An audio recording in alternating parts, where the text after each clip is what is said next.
Meus queridos irmãos e amigos, a passagem da palavra do Senhor para a qual gostaria de chamar a sua atenção se encontra na carta de Paulo aos Romanos. Eu me volto ao capítulo de número 13 para ler os versículos de número 12 a 13. Estas palavras de Paulo pelo Espírito. A noite é passada e o dia é chegado. Rejeitemos, pois, as obras das trevas e vistamo-nos das armas da luz. Andemos honestamente como de dia, não em glutonarias, nem bebedeiras, nem em desonestidades, nem em dissoluções, nem em contendas e invejas. Nosso título nesta noite, baseado nesta porção da palavra do Senhor, é Exortações Cruciais para um Novo Ano, retiradas aqui de Romanos capítulo 13. É nosso desejo e intenção neste primeiro domingo do ano pararmos um momento em nossa série de estudos em Mateus e pensarmos, olhando para frente, exortações cruciais para a vida cristã, como vivê-la, como devemos nos portar em cada situação. Aqui nós temos, queridos amigos, pepitas preciosas incrustadas pelo Espírito de Deus para o nosso enriquecimento pessoal. Nós queremos considerar nessa segunda parte de Romanos 13 estas profundas, porém claras e práticas exortações do Espírito para andarmos como convém na presença do Senhor ao longo de cada dia deste novo ano. Bem, eu quero colher nesta noite algumas exortações vitais aqui para todo crente no Senhor Jesus Cristo. Nós iniciaremos então neste versículo 8 e seguiremos até o versículo de número 14, nesse breve tempo diante de nós. Assim, esteja bastante atento ao que o Espírito de Deus diz nestas palavras. Paulo diz: a ninguém devais coisa alguma, a não ser o amor com que vos ameis uns aos outros, porque quem ama aos outros cumpriu a lei. E aqui está a primeira exortação. Bem, é definido aqui pelo Espírito uma forma de amor. A ninguém devais coisa alguma, a não ser o amor com que vos ameis. E nós queremos considerar que amor é esse que o crente deve para com todas as pessoas. Nós iremos interagir com muitas pessoas de todos os tipos, salvas e não salvas, e há aqui uma dívida a ser paga por cada crente, tanto para os domésticos da fé, para os crentes em Cristo, mas também, observe, aqueles que não conhecem a Deus. É uma dívida de amor e nós queremos entender que amor é este. Mas Paulo diz inicialmente: a ninguém devais coisa alguma. Eu gostaria de esclarecer o que eu queria dizer. A ninguém devais coisa alguma. Bem, o que ele tem em vista que é algo ético, algo moral, porque a palavra de Deus não proíbe, é claro, o tomar emprestado e o dar emprestado. Você se recorda das palavras do Senhor Jesus Cristo em Mateus capítulo 5, versículo de número 42 a respeito disso: dá a quem te pedir e não te desvieis daquele que quiser tomar emprestado de ti. Assim, o que Paulo está dizendo nesse versículo 8 tem ideia algo ético, algo moral. A ninguém devais nada neste sentido ético, neste sentido moral. Bem, não é algo desonroso, é claro, tomar emprestado ou dar em empréstimo algo material, mas o significado aqui desta dívida é isto: não deva a ninguém nada além do tempo acordado, além do tempo definido, daquilo que seja razoável, de maneira não ética. Não fique em dívida de maneira ética com alguém. A ninguém devais nada. Então ele aplica este princípio ao amor. A ninguém devais nada, coisa alguma, a não ser o amor com que vos ameis uns aos outros, porque quem ama os outros cumpriu a lei. Bem, o amor de uns para com os outros. Esse é um dever. Esta é uma obrigação. Eu não devo nada a ninguém? Sim, você deve. O amor com que vos ameis uns aos outros. Esta é uma dívida que nós temos para com toda pessoa criada à imagem e semelhança de Deus. E nós devemos manter isso em vista ao entrarmos por este mundo neste novo ano.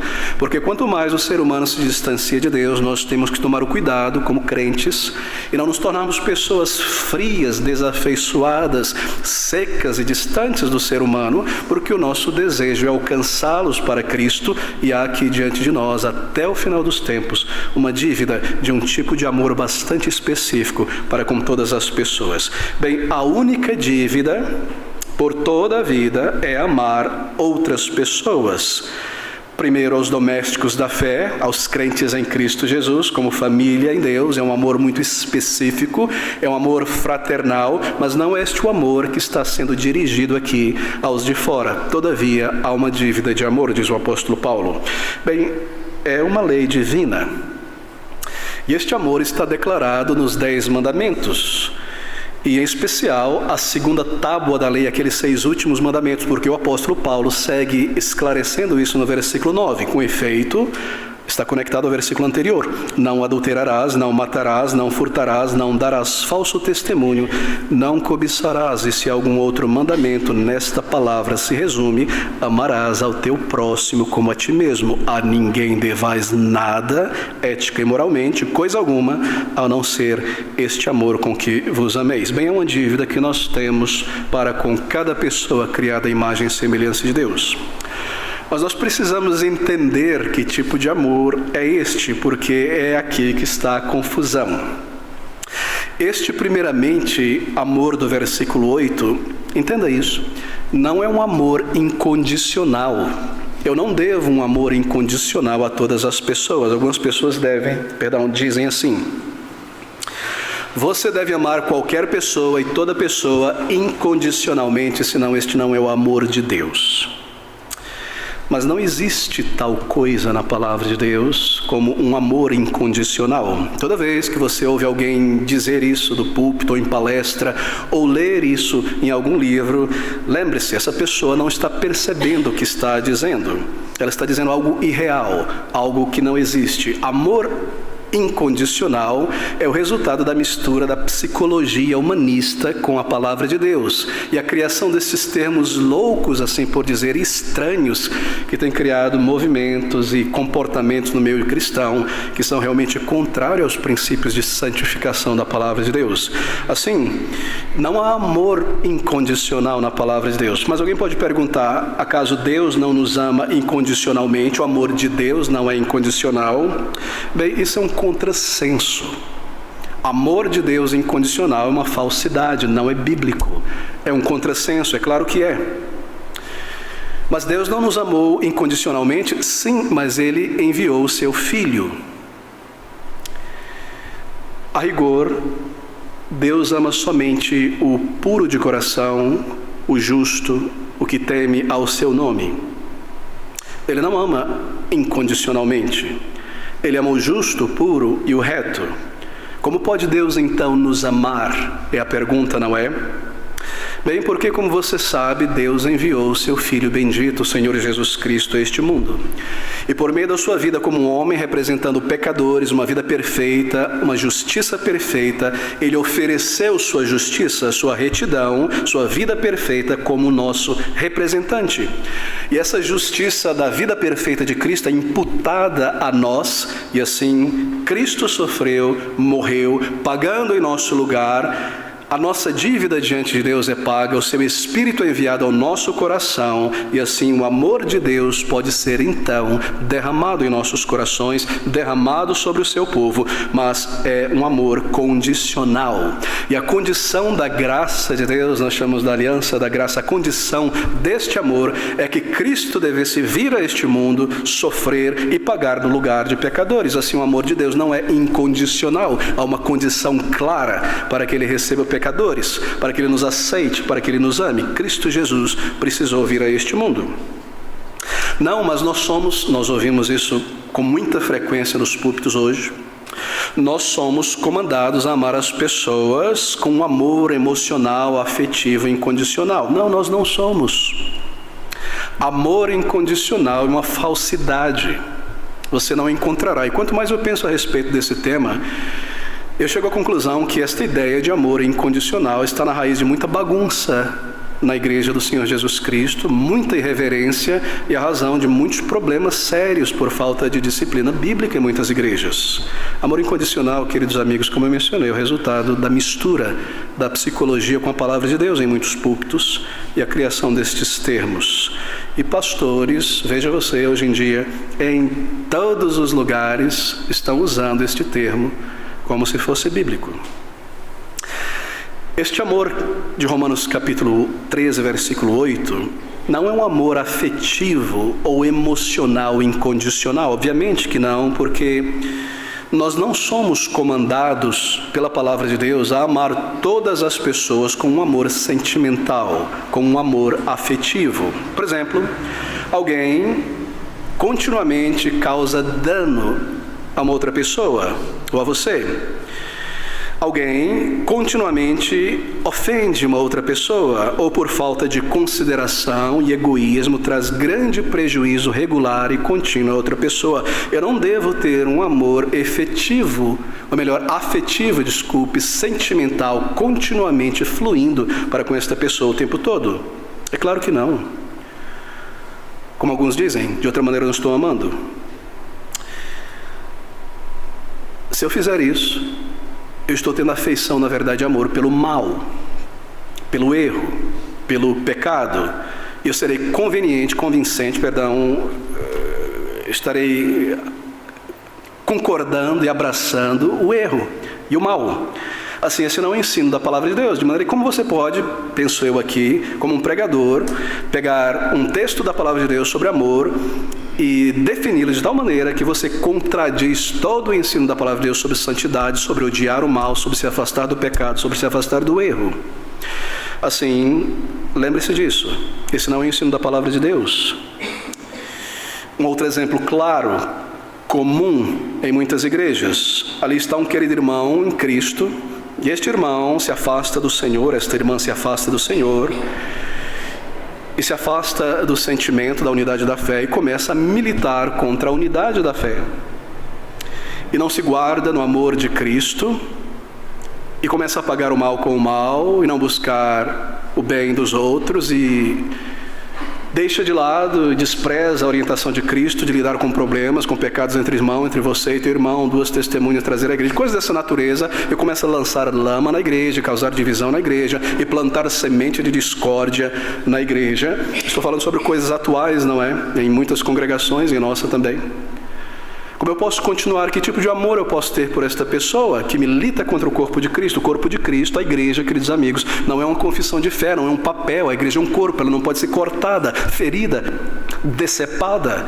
E este crente em Jesus Cristo está fora de si, está em fel de amargura, e o seu orgulho é tão grande que o mundo pode explodir e a igreja pegar fogo, contanto que a sua posição, sua palavra seja honrada e o seu erro e a sua mentira seja mandado. Como eu posso continuar amando este irmão? Que tipo de amor eu devo ter por esta pessoa? É claro que não é um amor afetivo, é claro que não é um amor emocional, contínuo, fluindo para esta pessoa. De outra maneira, este amor se torna um vício. Este é meu filho, nasceu de minhas entranhas e eu o amo demais. Sim, mas ele é um criminoso, ele rouba pessoas, ele leva pessoas à morte, é uma pessoa imunda, uma pessoa imoral, mas é meu filho, eu amo de qualquer maneira. Que amor é esse? Esse não é um amor bíblico, esse é um vício. Assim, não há tal coisa como amor incondicional na palavra de Deus. Eu não posso fechar os olhos, fingir que não estou vendo e simplesmente amar incondicionalmente esta pessoa que busca separar, dividir o corpo de Cristo. Esse não é o ensino da palavra de Deus. Assim, se não é um amor, nós não estamos lidando com disciplina na igreja, mas estou apenas exemplificando. Assim, se não é um amor emocional fictício, afetivo, que tipo de amor é esse de Romanos 13:8? A ninguém devais coisa alguma, a não ser o amor com que vos ameis uns aos outros, porque quem ama cumpre a lei. Que tipo de amor é esse? Bem, acaso eu sou comandado por Deus a amar qualquer pessoa, toda pessoa, incondicionalmente, independente do comportamento da pessoa? Certamente que não.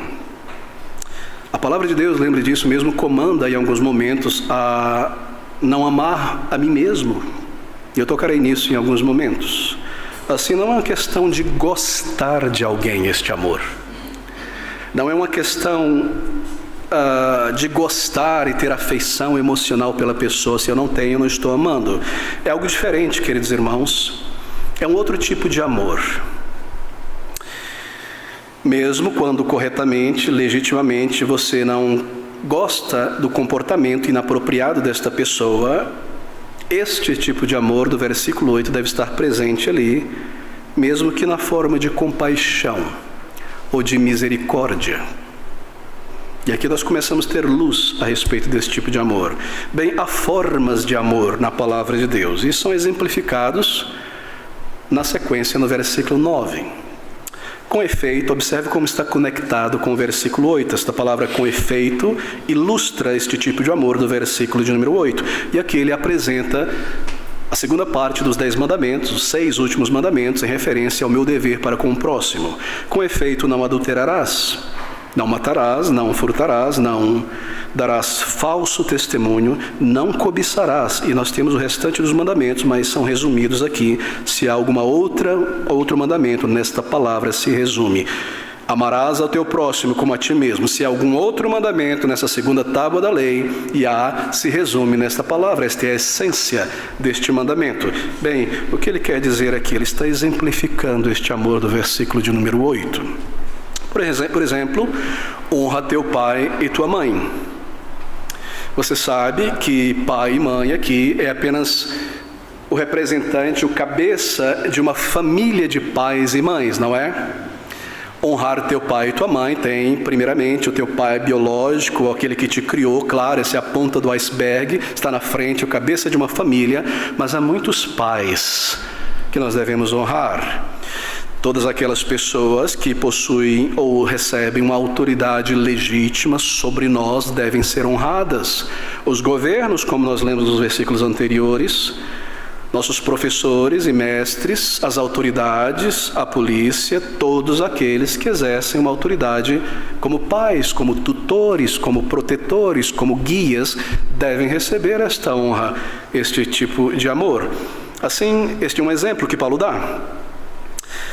Pense sobre as autoridades. Pode ser uma pessoa difícil, mas o comando de amar esta pessoa não é um amor sentimental, afetivo. Honra é um tipo de amor. Respeito e obediência é um tipo de amor. Assim, olhando para os mandamentos, nós temos a compreensão de que tipo de amor é esse que nós devemos a todo ser humano criado à imagem e semelhança de Deus. Bem, o versículo 8, então, não está falando sobre um amor afetivo, incondicional, sentimental, mas respeito, consideração, apreciação, cuidado, simpatia. E essas são as expressões importantes e apropriadas deste amor para com todas as pessoas. Assim, versículo de número 9: amarás ao teu próximo como a ti mesmo. Percebeu? É muito fácil entender essa declaração quando nós entendemos o que foi dito nessas exemplificações anteriores. Bem, mas me permita uma pequena explicação ao seguirmos pelo versículo de número 9. Deixe-me ler novamente. Com efeito, aqui estão estes mandamentos. Então, ele conclui dizendo: se há algum outro mandamento nesta palavra, se resume, observe: amarás ao teu próximo como a ti mesmo. Amarás a teu próximo como a ti mesmo. É fácil compreender, queridos amigos, o que ele quer dizer, pelo que foi ilustrado anteriormente. Mas deixe-me dizer algo antes de ilustrar. O que não quer dizer esta declaração? Amarás ao teu próximo como a ti mesmo não está dizendo o seguinte: primeiro você ama a si mesmo, depois você consegue amar o teu próximo. Ele não está dizendo isso. O comando de Deus é: primeiro ame a si mesmo, cuide de si mesmo, se importe consigo mesmo, e depois ame o próximo. Então você precisa primeiro de uma autoestima. Você precisa cuidar de si mesmo, amor próprio, antes de poder amar alguém. Não é o que nós ouvimos o tempo todo? Isso é o destilar da psicologia humanista misturada com a palavra de Deus. Pense em si mesmo primeiro, cuide de si mesmo primeiro. Eu não posso amar alguém se primeiro eu não me amo. Mas isso é um absurdo. Isso é interpretar um texto mais uma vez e contradizer todos os demais textos que lidam com o amor ao próximo. Bem, é uma declaração muito curta, não é? Tudo se resume, diz o Senhor, nisso: amarás o teu próximo como a ti mesmo. Que declaração breve, não é? Nós chamamos essas declarações breves de aforismos. Elas contraem, elas resumem muito ensino. E o que está sendo dito aqui é isso: Você amará alguém, amarás ao teu próximo como a ti mesmo. Você amará alguém como a ti mesmo, tratando a pessoa da maneira como você deseja ser tratado. Esse é o significado. É isso que significa. Trate alguém da maneira como você gostaria de ser tratado. Amarás a teu próximo como você gostaria de ser amado. Os versículos anteriores, os exemplos mostram isso. Assim, esse aforismo deixa muita coisa de fora, não é? Mas ele resume. Nós não temos que amar a nós mesmos, autoestima, primeiro, antes de amar outras pessoas. Na verdade, isso é uma receita para o egocentrismo sem fim. A palavra de Deus nos ensina uma visão correta de nós mesmos, não é? Que nós devemos considerar nossas falhas, nossos pecados, nossas fraquezas, estar sempre em dependência do Senhor, em busca do auxílio do Senhor, e não autoestima, autoamor. Nós temos que ter uma visão clara, bíblica, realista da nossa condição, da nossa necessidade. Bem, você amará alguém assim como a ti mesmo, tratando as pessoas da maneira como você deseja ser tratado. O Senhor, é claro, Ele fala sobre isso, não é? Paulo está apenas desdobrando o ensino de Cristo. Abra comigo em Mateus capítulo 7, apenas um texto, versículo de número 12. O Senhor diz assim: portanto, tudo o que vós quereis que os homens vos façam, fazei-lo também vós. Porque, observe a conexão com Paulo, versículo 9, porque esta é a lei e os profetas. Tudo se resume nisso. Assim, este é o significado deste amarás ao teu próximo como a ti mesmo. Você não se coloca sobre humilhação de propósito, você não se torna um faquir, não inflige mal a si mesmo, mas você ama o teu próximo como a si mesmo. Bem, deixa-me falar sobre impedimentos para este amor. Essa é a primeira exortação do Espírito aqui nestes versículos de Romano. O primeiro impedimento para este amor para com o próximo, é claro, é o orgulho. O orgulho, queridos amigos, é uma tristeza.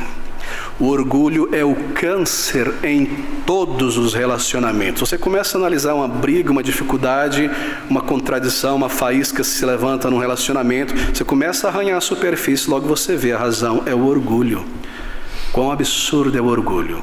O orgulho não permite ninguém amar o próximo, porque o orgulho não vê o próximo, o orgulho vê a si mesmo apenas. Eu, meu, o que eu sou, meu interesse, meu direito, minha oportunidade, minha pessoa. E quando o orgulho toma controle da mente de um crente, ele simplesmente não consegue pensar nada em mais ninguém. E o orgulho tem muitas formas. A autocomiseração é uma das formas do orgulho. Oh, eu, meus problemas, meus sentimentos, eu. Que tal pensar um pouco sobre os outros? De repente você experimentará menos tristeza. O orgulho não pensa em ninguém. O orgulho se manifesta em forma de um temperamento colérico, um temperamento explosivo, um temperamento que não se controla. E veja, o orgulho até se justifica de ser assim, porque eu sou forte, eu não sou um sangue frio, um sangue de barata. O orgulho é um absurdo. O orgulho até se orgulha de não ser orgulhoso, realmente impressionante. O orgulho é um verme que se alimenta de tudo dentro de nós. Esse é o primeiro impedimento para o verdadeiro amor pelo próximo. Mate isso quando você perceber. Não permita que isso cresça dentro de você. O orgulho é terrível. O orgulho nos assemelha a Satanás. Você não deseja se parecer com ele, deseja? Assim, lembre-se disso. O primeiro impedimento é o orgulho. E o segundo impedimento, é claro, é o auto-amor, que é o resultado em nossa geração da absorção das psicoterapias e da psicologia humanista. Aqui está uma pessoa com problema, uma criança, um jovem, ou um adulto, ou um idoso. Vai para a psicoterapia. Como ele volta de lá, não me interessa. Eu quero cuidar de mim. E as minhas amizades, eu corto tudo porque não está me trazendo bem. Eu vou viajar, vou fazer isso, vou pensar só em mim, não vou levantar um dedo para ajudar nada. Quão triste, quão absurdo, quão satânico são estas coisas. Auto-amor, ame a si mesmo, dê um desconto a si mesmo. Você merece, está na estratégia do marketing. Compre, faça, você merece. Isso está em tudo, nas conversas, nas músicas, nos bate-papos. Você ouve no ponto de ônibus, você ouve entre a população, você ouve entre os intelectuais, no jornalismo. Está em todo lugar. Eu em primeiro, amar a mim mesmo, eu em segundo e em terceiro também. Assim, auto-amor é uma barreira gigantesca para o amor ao próximo.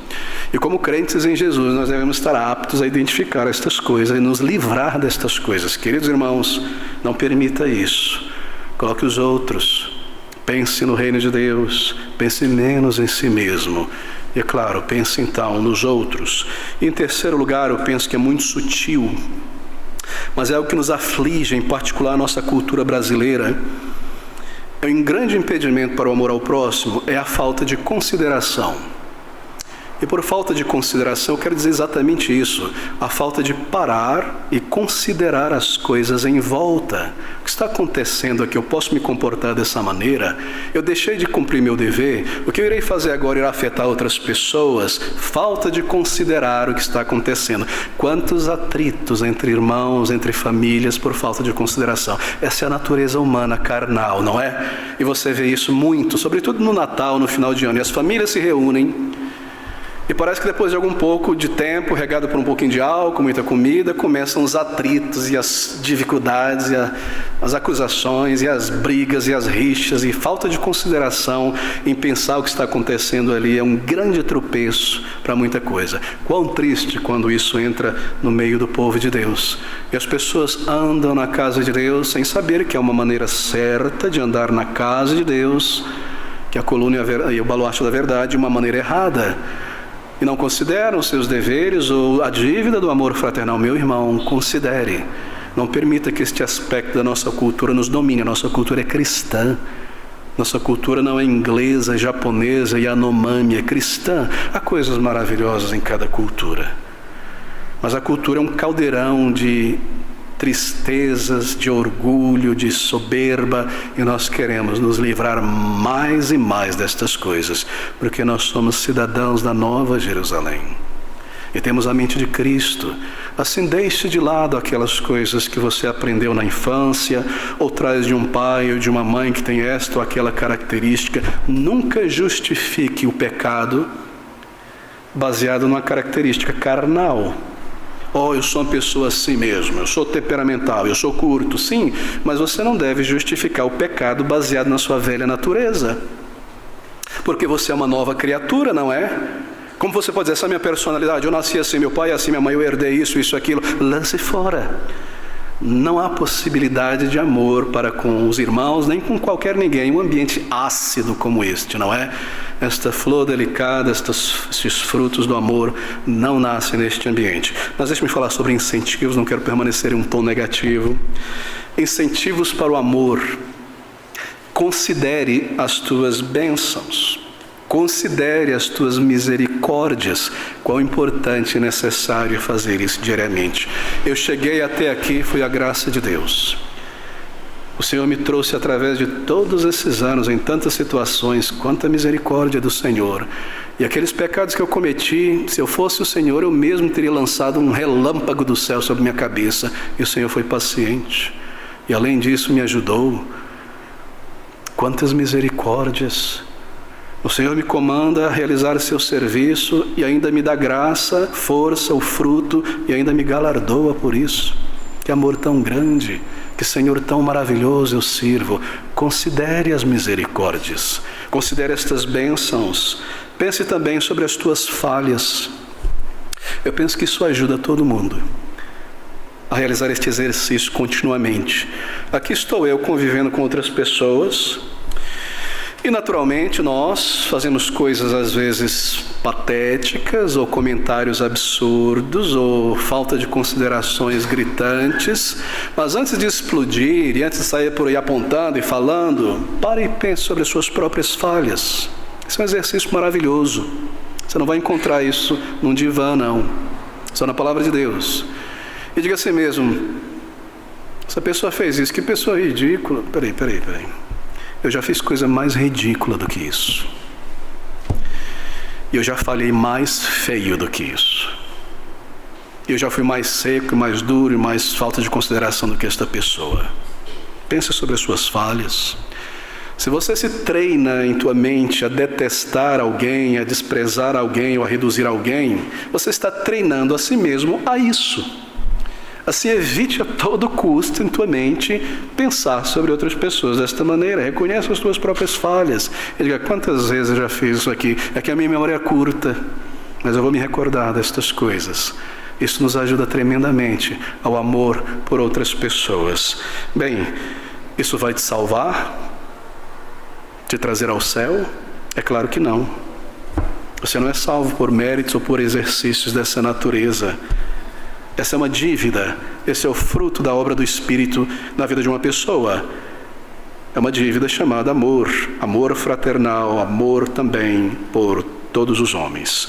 Bem, o amor lá em Colossenses 3:14, onde Paulo fala muito a respeito do tema, ali ele chama de amor de o vínculo da perfeição. Não é maravilhosa a ilustração, a metáfora de Paulo ali? O vínculo da perfeição. O amor não é a perfeição. Ele é o que traz, que gera a perfeição. Ali está o povo de Deus com todos os seus dons, a igreja sendo construída, cada um tijolo. Mas esses tijolos, eles não estão firmes ali se não tiver cimento. O amor é este cimento que nos mantém unidos, permanentes aqui. E este amor que envolve respeito, consideração, uma afeição sincera pelo irmão é que nos mantém colados, unidos. Meus irmãos, sempre que você observar fofocas no meio do povo de Deus, amargura de um irmão contra outro, ou identificar em teu próprio coração um mau sentimento contra um irmão, pense disso como algo terrível, como que diluindo o cimento dos tijolos, logo algo irá desmoronar. Veja isso como algo terrível, aprenda a odiar estas coisas. Se você aprende a odiar estas coisas, você se mantém limpo de culpa. E não permita que estes sentimentos avancem dentro do teu coração. O resultado é trágico. O resultado é ser dominado por fel de amargura, estar no laço do diabo e estar cego e não ouvir nada em ninguém, absolutamente nada. Nunca permita isso.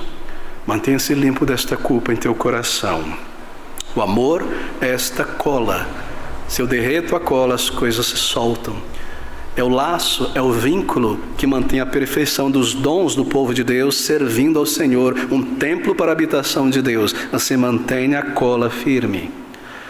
Mantenha este respeito, este amor fraternal, este sentimento real, esta atitude real de uns para com os outros. Bem, perceba quão essencial é o amor aqui. Se não há unidade. E essa é a nossa primeira exortação crucial aqui em Romanos. Mas deixe-me passar para a segunda rapidamente. No versículo 11 ao versículo 12, ele diz assim: "E isto digo, conhecendo o tempo, que já é hora de despertarmos do sono, porque a nossa salvação está agora mais perto de nós do que quando aceitamos a fé.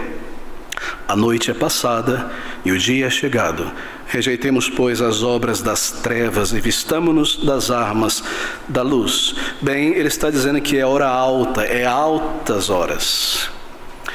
É hora de cada crente despertar do sono e cumprir todos os comandos do capítulo 12 e 13. Não se resume apenas aos versículos anteriores 8 e 9, porque ele conclui aqui um raciocínio iniciado no capítulo 12. Veja o capítulo 12, versículo 1, por exemplo. "Rogo-vos, pois, irmãos, pela compaixão de Deus, que apresenteis os vossos corpos em sacrifício vivo, santo e agradável a Deus." Bem, aqui está um dever, e é a hora de acordar, diz Paulo, para este dever. Há duas maneiras de viver a vida cristã. Tristemente, a primeira é a seguinte: você pode ser um crente, salvo de verdade, convertido, ter as bênçãos de Deus e viver para si mesmo, para contentar a si mesmo, para satisfazer a si mesmo. Sim, e adorar, ir à casa de Deus, viver uma vida moral razoavelmente higienizada e ter tudo que você deseja adquirir, tudo que você deseja alcançar nesta vida, neste mundo, e contentar a si mesmo, e tirar suas grandes férias e fazer seus cruzeiros e seguir inteiramente para a tua carreira e a tua prioridade, o teu sucesso neste mundo. Sim, você não vai perder tua salvação, é claro. Deus habita em você pelo Espírito. Cristo te salvou, Cristo te regenerou. Mas você não está oferecendo a tua vida, o teu corpo a Ele como um sacrifício vivo, agradável a Deus. Você não é inteiramente dele. Sua prioridade é você mesmo, você mesma, e a sua família, o seu lar, e o desfrute das boas coisas desta vida, da cultura, deste mundo. Ou, por outro lado, esta é a segunda maneira da vida cristã, você pode oferecer a si mesmo ao teu Senhor e Salvador e ser este o grande propósito que dirige a tua vida. Sim, cuidar de tua família, criar teus filhos, prover algo bom, algo necessário, um treinamento para o futuro. Sim, tudo isso é parte da nossa responsabilidade, mas nossa grandiosa prioridade é o Senhor Jesus. O nosso grande propósito é viver para o Senhor Jesus Cristo que nos salvou. É viver para o grande dia do encontro com o Senhor, do seu retorno ou a nossa subida para o nosso Senhor. E tudo que nós alcançamos, e tudo que nós adquirimos, então, tudo que possui algum valor ou consequência, nós dizemos, isto é para o Senhor? Eu estou honrando o Senhor nisto? É o Senhor o centro disto? Isto está de acordo com a vontade do Senhor? E assim, antes de entregarmos uma grande parte dos nossos dias, meses e semanas para algum projeto nesta vida, ou uma grande porção dos nossos bens, ou da nossa energia, ou qualquer coisa importante para nós, nós perguntamos, quais são as minhas prioridades nesta vida? Para o que eu vivo? Então nós vamos orar e buscar a vontade do Senhor para nós, e pesar na balança e fazer perguntas honestas como crentes, de até que ponto isso aqui irá afetar a minha vida cristã? Até que ponto isso irá me afastar do povo de Deus como membro do corpo de Cristo? Pode isso afetar a minha devoção ao Senhor, a minha santificação? Nós fazemos essas perguntas, porque nós estamos oferecendo ao Senhor, como diz o apóstolo Paulo, os nossos corpos, a nossa vida em um sacrifício vivo, separado, santo, agradável a Deus, que é o nosso culto racional. O culto racional, você se recorda, 2 tipos de adoração: a adoração vertical, congregacional, regida por um princípio regulador, o que pode e não pode, e então a adoração de toda a vida. Tudo que tem fôlego, adore, louve ao Senhor. A adoração racional da mente, da escolha diária. A cada dia, as decisões a serem tomadas, eu pondero, é para Deus, é para o Senhor, o que há para Cristo aqui, eu não irei fazer isso, porque esse é um caminho que desagrada a Deus. Assim, eu estou escolhendo a Deus, e eu estou adorando a Deus racionalmente, e isso é recebido como um sacrifício, um culto ao Senhor. Bem, queridos amigos, você pode tomar todas as bênçãos da salvação e viver para contentar a si mesmo, ou você pode se engajar nesse segundo e grande modo de adoração, uma vida tão breve, mas inteiramente para o Senhor, e oferecer a tua vida como um sacrifício vivo ao teu Senhor. Esse é o segundo modo de viver a vida cristã que o apóstolo está falando aqui nos versículos 11 a 12. Isto digo conhecendo o tempo, que já é hora de despertarmos do sono, porque a nossa salvação está agora mais perto de nós do que quando nós cremos. Bom, eu digo a mim mesmo, eu vou viajar pelo mundo, vou visitar 8 países. Em nosso período parece estar mais fácil viajar. Por quê? Bem, porque eu quero conhecer a atmosfera desse país, a cultura, a comida, as pessoas, a maneira de pensar. Vou gastar naquela cultura 6 meses, naquele outro país mais 3 meses, naquele outro mais 2 meses. Eu vou me afastar. Eu vou me dedicar a isso. Ou não, eu vou para o campo, eu vou ficar ali 2, 3 anos relaxando a minha mente. Mas espera aí, para o que você está vivendo? Onde está Cristo nisso tudo? Ir para o campo, eu digo isso porque frequentemente essa questão se levanta, não é?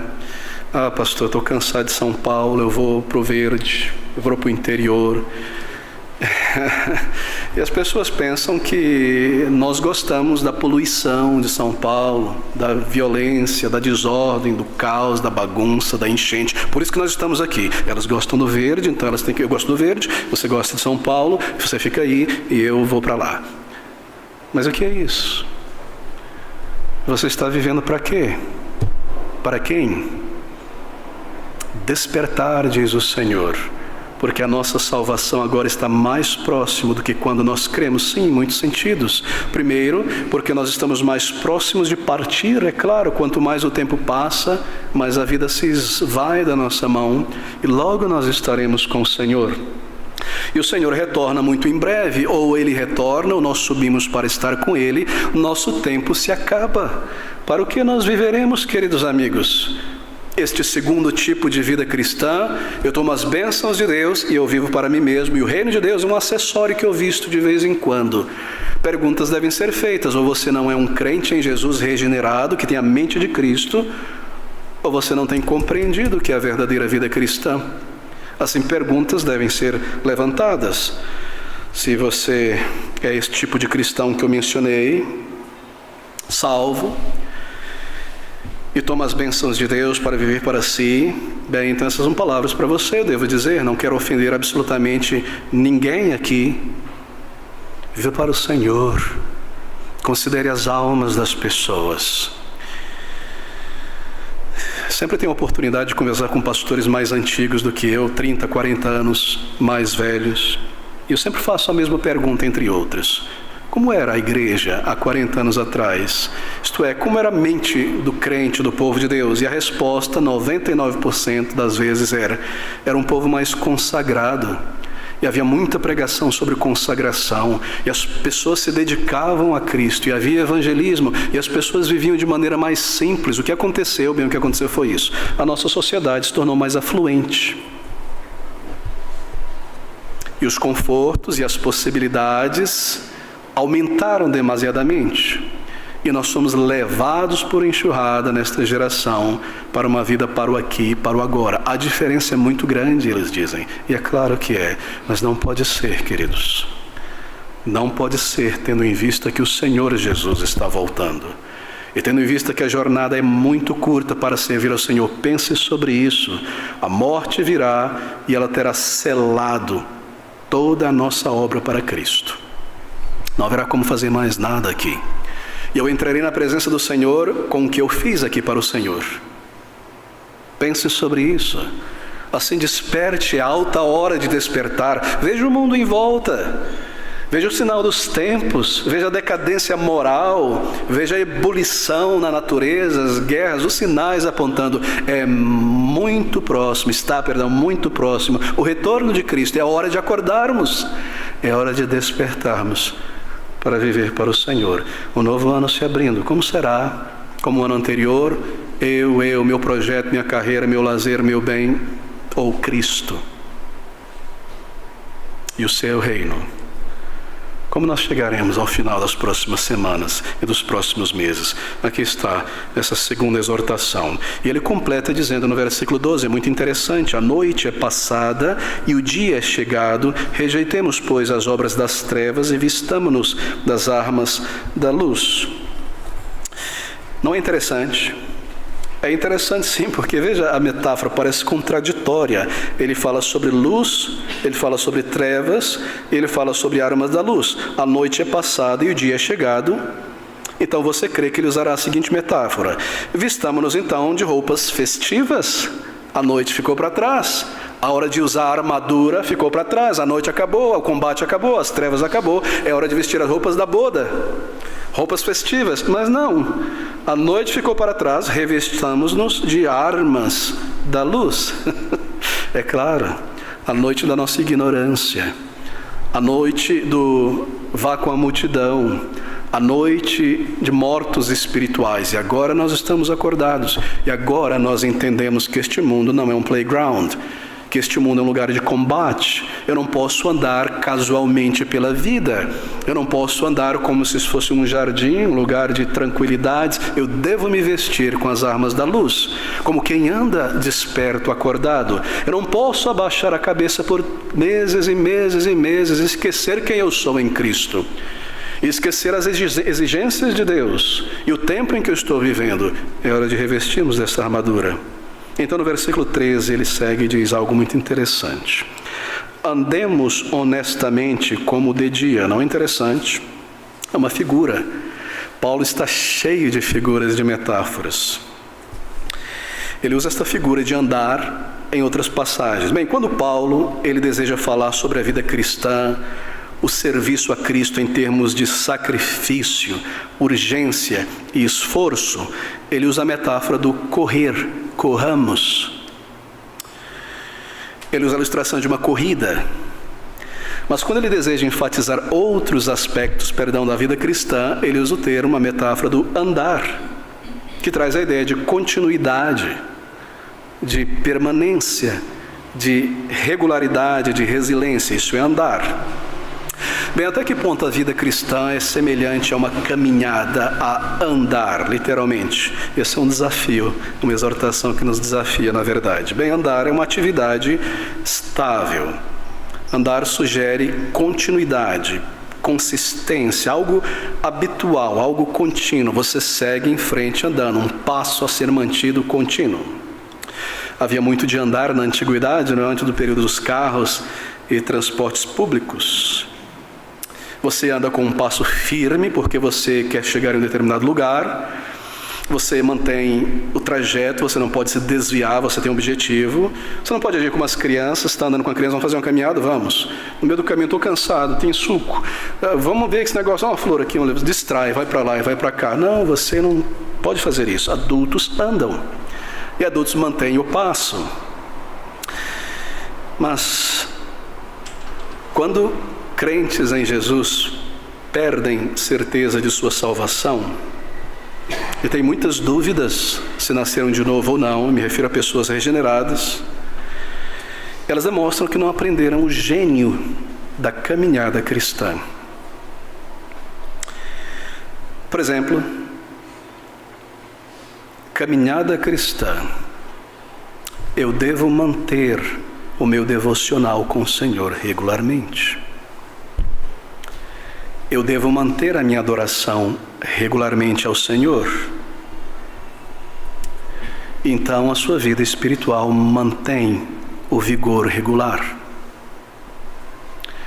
Eu devo examinar meu coração regularmente. Tenho eu permitido este mundo entrar e expurgar em arrependimento e em oração estas coisas? Então a minha santificação é mantida. Eu devo manter comunhão profunda com o Senhor em oração, e assim você progride, você anda, você avança na vida cristã. Andar traz a ideia de progresso, é claro. Você sai de um ponto e você alcança outro ponto. Deve sempre haver progresso na vida cristã. Você se analisa quanto a isso? Você pode olhar para trás, um ano atrás, em vários aspectos da vida cristã, em santificação, em conhecimento das doutrinas, em conhecimento da vontade de Deus para a tua vida, e dizer: eu avancei, eu tenho conhecido mais, eu estou mais firmado na fé cristã, nas doutrinas, eu tenho servido ao Senhor mais neste ano que passou. É um desafio disso, não é? Será que nós olhamos para trás e vimos: poxa, eu parei no segundo passo, na segunda semana do ano, e ali desmoronou meus propósitos, ali desmoronou minha devoção, minha leitura da palavra, parei em Gênesis capítulo 14 e nunca mais avancei, nunca mais orei por esta pessoa, nunca mais liguei para ninguém. Estes livros, bons livros, estão se empoeirando há tempos. Há progresso, querido irmão, nunca se permita ficar para trás. Eu tenho crescido no conhecimento da palavra de Deus. Aquelas dúvidas que eu tinha foram sanadas. A minha vida está mais firmada com o Senhor. Nós oramos por ajuda. Nós oramos por santificação, contra o pecado. Nós lutamos, e então nós vencemos, porque nós queremos ver progresso na vida cristã. E andar também é uma figura de maturidade. Eu mencionei as crianças, não é? A atitude da criança. Firmeza, continuidade. Andar é um sinal de paciência, porque há um destino à vista, então eu sei, ele não chegou, eu persevero. Crianças, põe o cinto, vamos sair. Já chegou, acabou o salgadinho, já chegou. Andar é sinônimo de paciência, porque eu ainda não cheguei ao lugar. Eu vejo a promessa, eu creio, eu a abraço pela fé, então eu sigo com paciência. E lembre-se, paciência no Novo Testamento sempre significa perseverança. Não quer cruzar os braços e esperar, quer dizer continuidade. E caminhar traz isso à mente, não é? Tenho eu perseverado, lançado fora a murmuração, mantido em vista que a jornada não acabou, me limpado mais e me sujado menos, guardado a fé com firmeza, alcançado almas, dado um passo a mais, lembrado que eu não estou andando em círculo, eu estou caminhando, o Senhor está me conduzindo, a nova Jerusalém está diante dos meus olhos, e não me entregar e ser distraído pelas coisas desta vida completamente, conforme, é claro, eu cuido das coisas legítimas desta vida. Assim, é um desafio. Andemos, pois. Então ele adiciona aqui algo. Andemos honestamente. Uma melhor tradução seria andemos de maneira genuína. Honesta, claro. Como pessoas genuínas. Este novo ano eu preciso ter isto em mente. Como pessoas que não têm pecados escondidos. Como pessoas que não têm ambições escondidas. Pessoas genuínas, transparentes, nunca fazendo algo que envergonhe o testemunho de Cristo. Andemos honestamente, como de dia, não em glutonarias, nem em bebedeiras, nem em desonestidades. Então ele diz, nem em dissoluções. É uma palavra muito interessante no original, porque fala sobre o autocontrole cristão. Dissolução está aqui unido e dissolve. Pense sobre muita água, uma barreira, a barreira quebra e a água dissolve. Algo que está se soltando. Não andemos em dissolução, em perda de controle, em temperamentos carnais, em impulsos carnais, e me deixando em pedaços. Não andemos em dissoluções. O autocontrole é necessário, uma nova criatura, o domínio próprio, não ser conduzido por decisões emocionais repentinas que não estejam, claro, de acordo com a palavra de Deus. Em nossos relacionamentos também, não andar em dissolução. A fofoca é dissolução.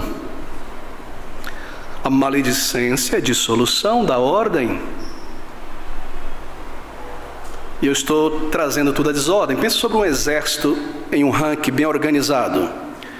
E o comandante diz dispersar, então, essa é a ideia da dissolução. Aqui estamos nós, unidos em uma mesma mente, servindo ao Senhor, evangelizando, e eu me permito dissolução. Eu vou dissolver a cola do amor. Eu não estou envolvido na obra.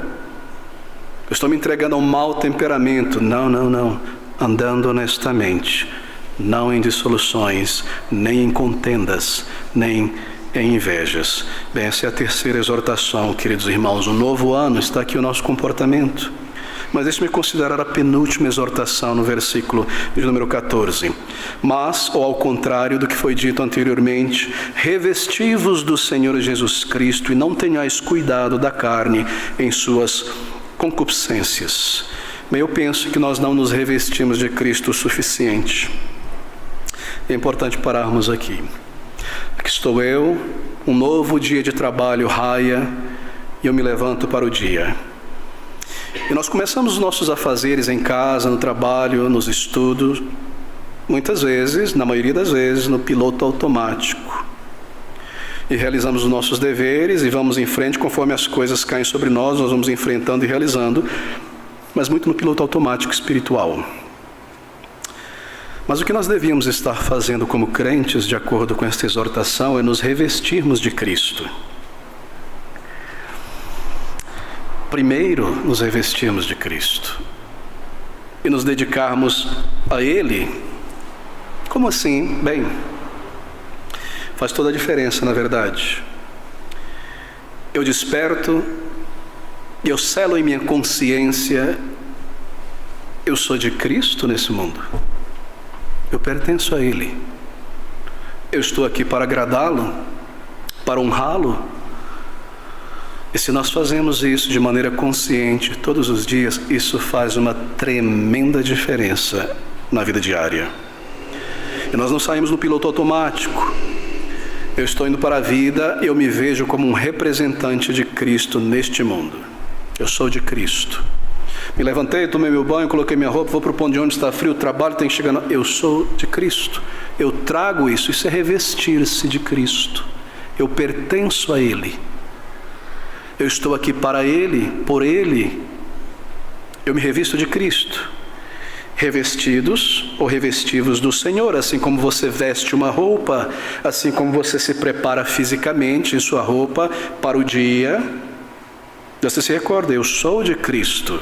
Eu sou dele nesta manhã de segunda-feira, de terça-feira, cansado na sexta-feira, eu estou aqui para Ele, primeiramente para Ele, eu me revisto de Cristo. E eu me revisto então da justiça de Cristo.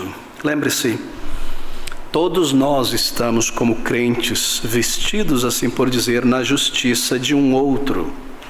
Nós não temos a nossa própria justiça diante de Deus. E nós devemos nos vestir dela pela manhã. Isso faz uma grande diferença quando nós somos atacados pelo diabo. Quando nós somos atacados na mente por todo tipo de pensamento contrário. Eu sou de Cristo, Ele me salvou. Eu não estou andando em minha própria justiça. Você pecou, de Satanás. Sim, de fato. Mas eu estou vestido na justiça de Cristo. Eu estou salvo por sua graça, salvo por sua misericórdia. Eu pertenço a Ele. Como uma jaqueta, eu me visto desta justiça. Eu trago a minha mente de maneira consciente. E assim, eu me visto também dos comandos de Cristo, da missão de Cristo. Qual é a missão do Salvador? Porque Ele veio a este mundo, eu desperto pela manhã. Ele veio para salvar almas. Ele veio para alcançar vidas com a sua salvação. Eu não estou aqui hoje somente para cuidar do meu trabalho e pagar as contas. Eu estou aqui também em uma missão. Eu vivo para almas, para a alma de meus filhos e de minhas filhas, de meus pais, de meus irmãos, de meus colegas. Eu me visto dessa missão, porque Ele veio para isso. Então eu me visto de Cristo em meus planos. Eu visto os planos de Cristo. E ao tomar decisões, eu digo algo nisto para o Senhor. Isso está de acordo com a vontade do Senhor, isto irá honrar o Senhor. Eu me refiro às grandes decisões a serem tomadas. E eu busco a condução do Senhor. Sim, Ele não vai me privar do lazer, do bem-estar, mas eu busco a condução do Senhor, porque eu estou me vestindo de Cristo. Eu me visto, é claro, da sua proteção. Lembre-se, Ele é o teu médico da tua alma. É nele que está a cura, o bálsamo da aflição, da dúvida, da pressão do mundo, das pessoas não salvas, dos ataques de Satanás, das nossas próprias fraquezas e pecados. Oh, quão terrível é ter que lidar com isso. Revista-se da proteção de Cristo. Ele é minha inspiração, Ele é minha força para lidar com estas coisas. Eu me revisto de Cristo. Quão maravilhoso, queridos, é lembrarmos disso a cada momento, a cada dia da nossa jornada. Bem, vestir-se é trazer algo para próximo. Traga Cristo. Traga Cristo para mais próximo. É interessante, espero que você já esteja experimentando isso em sua vida cristã. Conforme nós envelhecemos na vida cristã e como pessoas vamos envelhecendo, de repente, o fim entra em nosso campo de visão. E nós começamos a pensar mais sobre o fim. E sentir mais, e planejar e organizar mais em relação ao fim. E o fim para o crente é Cristo. Revestir-se de Cristo é pensar sobre o fim também. A proximidade do Senhor, seja partindo para estar com Ele ao final de todas as coisas. Este mundo não é o meu fim. Assim eu não vou me enraizar profundamente aqui. Eu quero viver mais leve para o Senhor. Ele está voltando. Aproxime-se mais dele, revestir-se de Cristo. Pense nele, na sua pessoa, o seu retorno, estar com o Senhor. Revestir-se de Cristo a cada dia. E então ele diz, não tenhais cuidado com a carne. Devo concluir aqui. Não tenhais cuidado com a carne, para prover para a carne. Alguém chega, um visitante, nós temos que demonstrar cuidado. Prepara o sofá, traz um suco, traz um café. Não tenha cuidado, não proveja para a carne combustível, algo que seja uma tentação. E nós poderíamos desdobrar isso aqui de maneira contínua, não é? Deixe-me ser bastante simples, não querendo ser simplista. Você vai comprar uma nova tecnologia porque você precisa dela para o seu trabalho, etc. Mas qual é o tamanho e o preço dessa tecnologia para o seu lazer? Não proveja para a carne, para a vaidade, para a sua atenção com estas coisas. Lembre-se, você pertence a Cristo. Isso pode ser uma tentação que lhe roubará o tempo, a mente, a atenção, ou pode trazer para dentro da tua mente coisas terríveis. Não proveja, não providencie, não prepare as coisas para que o pecado venha a acontecer. Não faça isso. Não providencie, não tenhas cuidado da carne. Não vá, querido, não busque, não compre, não se envolva naquilo que você sabe que será combustível para a concupiscência da carne, a concupiscência dos olhos e a soberba da vida. Bem, eu concluo aqui. Amor por todos, este tipo de amor, uma dívida que nós temos ao longo deste ano. É hora de despertar, queridos irmãos. Não podemos entrar no piloto automático nesta nova vida, neste novo ano, perdão.